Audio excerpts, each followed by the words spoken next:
At the heart of science is an essential balance between two seemingly contradictory attitudes: an openness to new ideas, no matter how bizarre or counterintuitive, and the most ruthlessly skeptical scrutiny of all ideas, old and new. This is how deep truths are winnowed from deep nonsense. The collective enterprise of creative thinking and skeptical thinking, working together, keeps the field on track. Those two seemingly contradictory attitudes are, though, in some tension. Consider this claim: as I walk along, time, as measured by my wristwatch or my aging process, slows down. Also, I shrink in the direction of motion. Also, I get more massive. Who has ever witnessed such a thing? It's easy to dismiss it out of hand. Here's another. Matter and antimatter are all the time, throughout the universe, being created from nothing. Here's a third. Once in a very great while, your car will spontaneously ooze through the brick wall of your garage and be found the next morning on the street. They're all absurd. But the first is a statement of special relativity, and the other two are consequences of quantum mechanics, vacuum fluctuations, and barrier tunneling, they're called. Like it or not, that's the way the world is. If you insist it's ridiculous, you'll be forever closed to some of the major findings on the rules that govern the universe. If you're only skeptical, then no new ideas make it through to you. You never can learn anything. You become a crotchety misanthrope, convinced that nonsense is ruling the world. There is, of course, much data to support you. Since major discoveries at the borderlines of science are rare, experience will tend to confirm your grumpiness. But every now and then, a new idea turns out to be on the mark, valid, and wonderful.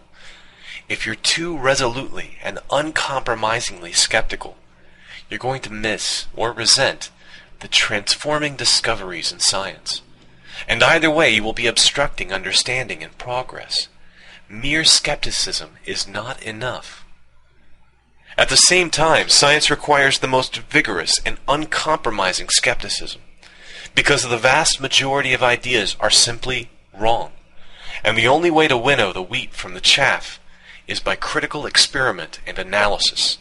If you're open to the point of gullibility and have not a microgram of skeptical sense in you, then you cannot distinguish the promising ideas from the worthless ones. Uncritically accepting every proffered notion, idea, and hypothesis is tantamount to knowing nothing. Ideas contradict one another. Only through skeptical scrutiny can we decide among them. Some ideas really are better than others. The judicious mix of these two modes of thought is central to the success of science. Good scientists do both. On their own, talking to themselves, they churn up many new ideas and criticize them systematically. Most of the ideas never make it to the outside world. Only those that pass a rigorous self-filtration make it out to be criticized by the rest of the scientific community.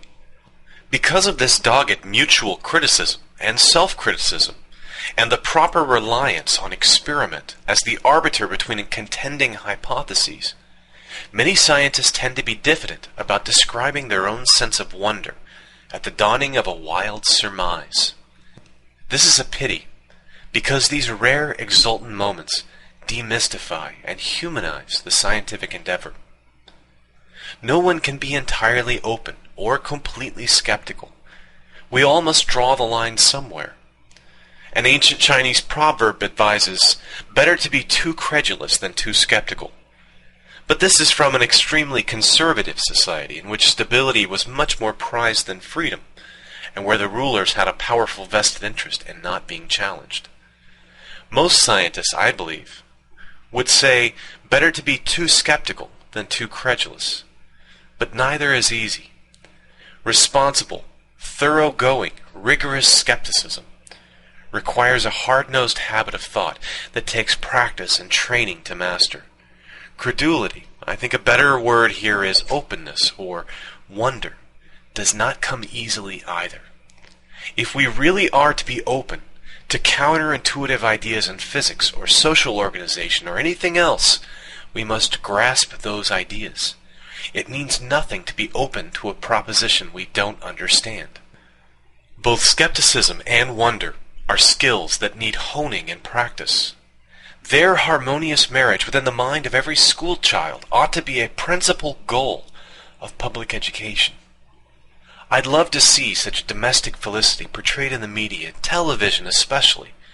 A community of people really working the mix, full of wonder, generously open to every notion, dismissing nothing except for good reason, but at the same time in a second nature, demanding stringent standards of evidence, and these standards applied with at least as much rigor to what they hold dear as to what they are tempted to reject with impunity. Thanks for watching. Every cell of each plant and animal contains genetic information coded onto the DNA molecules. The model represents...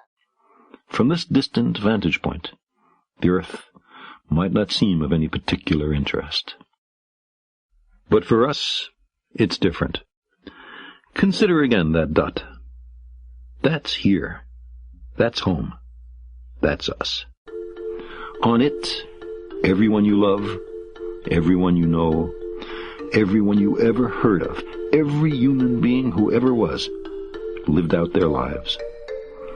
The aggregate of our joy and suffering, thousands of confident religions, ideologies, and economic doctrines, every hunter and forager, every hero and coward, every creator and destroyer of civilization, every king and peasant, every young couple in love, every mother and father, hopeful child, inventor and explorer, every teacher of morals, every corrupt politician, every superstar, every supreme leader, every saint and sinner in the history of our species lived there, on the mote of dust, suspended in a sunbeam.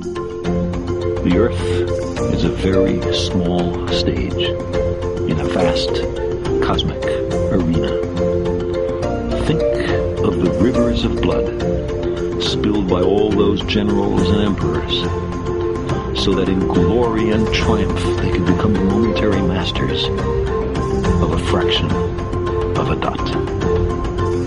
Think of the endless cruelties visited by the inhabitants of one corner of this pixel on the scarcely distinguishable inhabitants of some other corner.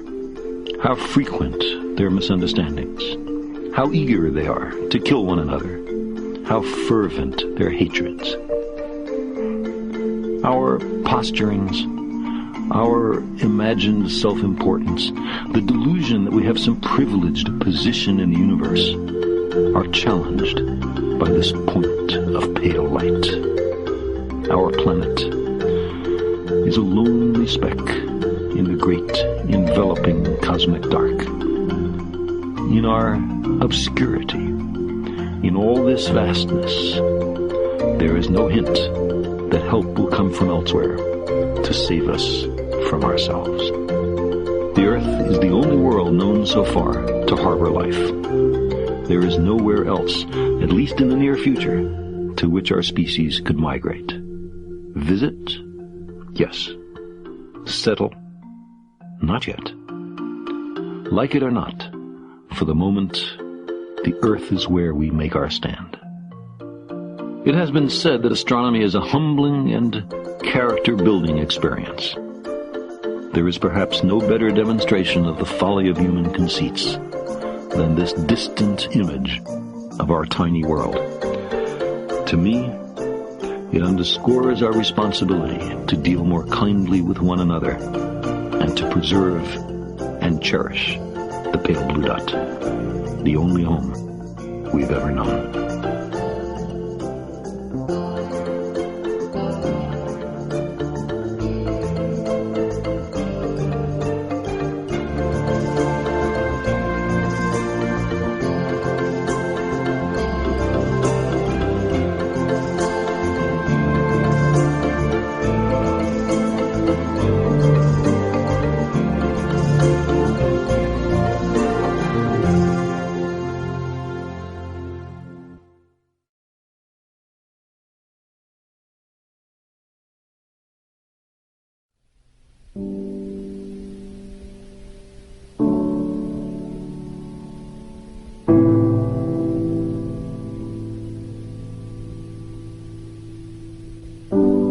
we were hunters and foragers. The frontier was everywhere.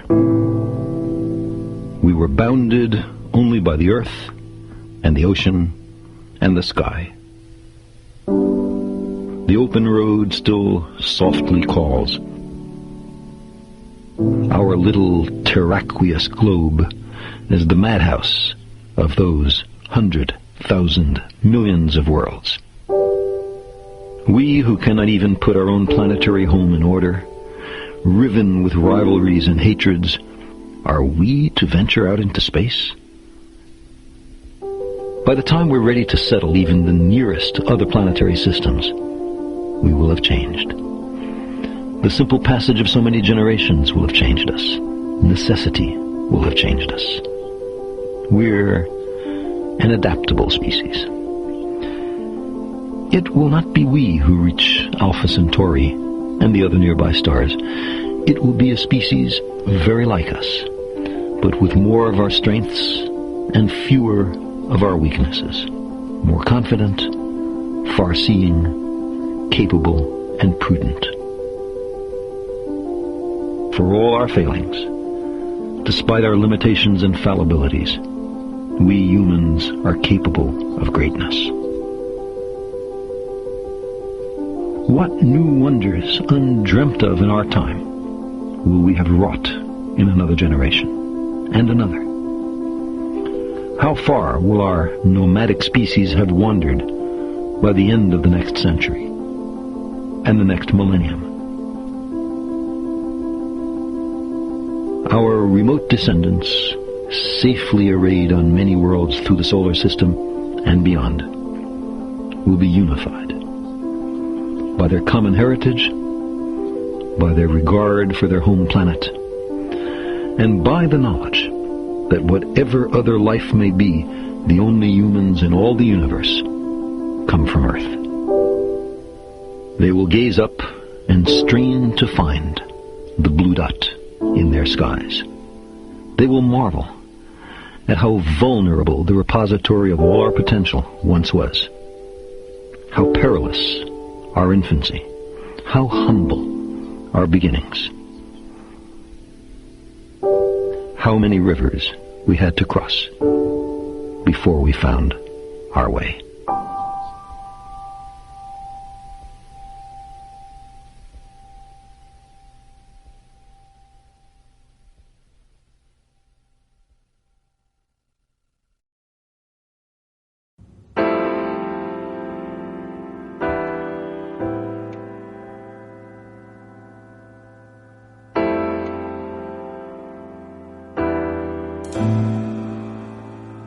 All over the country, there are people having terminal cases of cancer or AIDS, who are given, for example, huge doses of chemotherapeutic agents, which force them to be nauseous, to be unable to take food, which then leads rapidly to their dwindling away because they can't eat. Now, it's well established that marijuana counteracts this nausea, and in the few cases where it's permitted, which it's done illegally, remarkable benefits accrue. Is it rational to forbid patients who are dying from taking marijuana as a palliative to permit them to gain body weight and to get some food down? It seems madness to say we're worried that they're going to become addicted to marijuana. There's no evidence whatever that it's an addictive drug, but even if it were, these people are dying. What are we saving them from? So that's an example of a highly irrational official government position on at least some parts of drugs. We could argue, case by case, molecule by molecule, but at least some parts of it are clearly irrational. As a footnote to what you just said, it might be noted that 2 months ago, a 70-year-old grandmother in California was raided in her own kitchen cooking marijuana cookies to be given to AIDS sufferers. And she's facing 5 years in prison. Quite a term for a 70-year-old grandmother, I would say, and indicating the irrationality that you just pointed up with respect to marijuana as medicine.